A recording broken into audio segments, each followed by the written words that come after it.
Sir మా ఊర్లో గుడి లేదు సార్. సార్కి చెప్పి రాముడి గుడికి పర్మిషన్ ఇప్పిస్తే పేపర్ అన్ని కరెక్ట్గా ఉన్నాయి సార్. గుడా? మీ ఊర్లో గుడి లేకపోతే పక్క ఊరికి వెళ్ళి దండం పెట్టుకోలేరా? నీ పనేంటయ్యా? మా వీధిలో 5 చర్చిలు ఉన్నాయి సార్. మా సందులో కూడా చర్చి కట్టడానికి పర్మిషన్ డొనేషన్ కావాలి సార్. చర్చా? మరి చెప్పవే అక్కవయ్యా.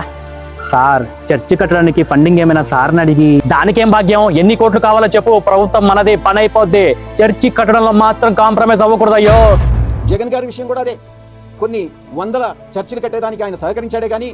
సార్ మరి మా గుడి సంగతి? గుడుల పర్మిషన్ కష్టం, కానీ నువ్వు మారిపో చెప్తా. ఏం మారిపోవాలి సార్? ఇప్పుడు ముందు నా దేవుడు నీ దేవుడు ఒకడే, కానీ ఇప్పుడు మా సార దేవుడే నా దేవుడు. అందుకే ప్రభుత్వంలో ఏ పనైనా నాకు జరిగిపోతాది. కాబట్టి నువ్వు కూడా దేవుని మార్చే. మతం మారిపోవాలా? మా మతం మాకు తల్లి లాంటిది సార్. తల్లినట్ట మారుస్తాం సార్. మత మార్పిడులని ఆయన ప్రోత్సహించాడే గానీ ఆయన ఏ రోజు కూడా హిందూ మతాన్ని ప్రోత్సహించడానికి ఆయన సహకరించలేదు అన్న. తప్పదయ్యా, ప్రభుత్వం మా సారు చేతుల్లో ఉంది. మీరు మారక తప్పదు. మేము క్రైస్తవాన్ని గౌరవిస్తాం సార్, కానీ మా సనాతన ధర్మం మాకు ప్రాణం లాంటిది. మతం మారితే మేము శవాలతో సమానం సార్. జగన్ గారి విషయం కూడా అదే. మత మార్పిడులని ఆయన ప్రోత్సహించాడే గానీ కొన్ని వందల చర్చిలు కట్టేదానికి ఆయన సహకరించాడే గానీ ఆయన ఏ రోజు కూడా హిందూ మతాన్ని ప్రోత్సహించడానికి ఆయన సహకరించలేదు.